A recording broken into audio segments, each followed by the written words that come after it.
Oh, what's up guys? My name is Rex, I'm with TorchPrep, and we're back at it again with another math video. I am in test 2, problem number 15. So what I want you to do, go ahead and pause the video, open your books, look at test 2 number 15, read through it, press play when you're ready to go. Awesome, so we are still in a couple of word problems all dealing with the same content about my boy Kevin who made a cake for the whole math class, or math club actually.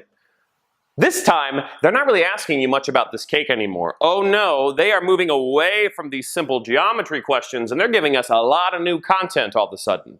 Don't worry about it, still simple math.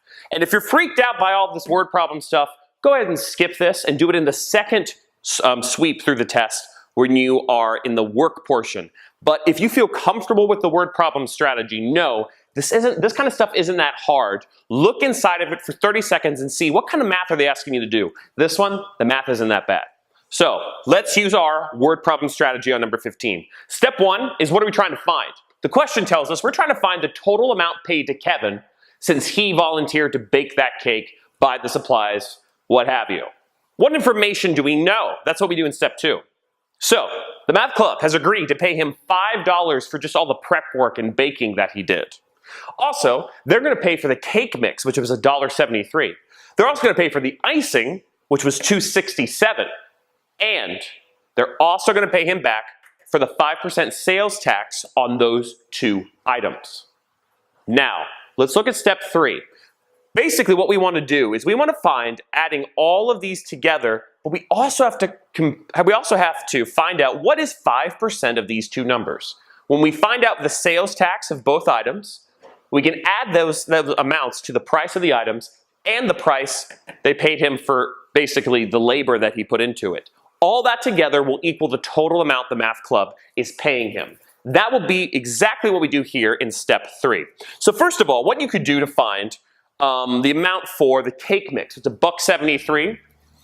I'm going to take 173 and I'm going to multiply this by 0.05. That makes sense because, you know, percents are just another way, it could be expressed as a decimal or a fraction.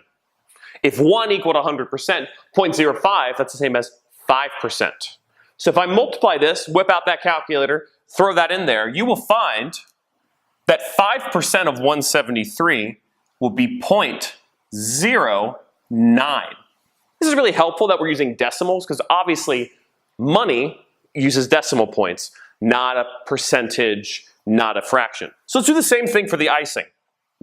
We have 267 is the cost. We're going to multiply that times, again, the equivalence of 5%. We're going to make it a decimal. 5% is the same thing as 0.05.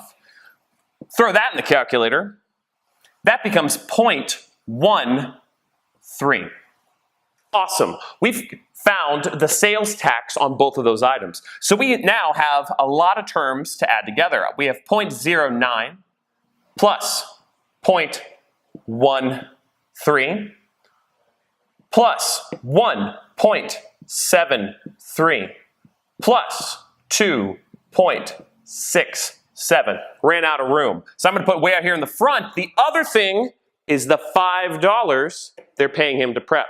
We're going to be adding the sales tax of both items, the price of the items, and the $5 they're going to pay him.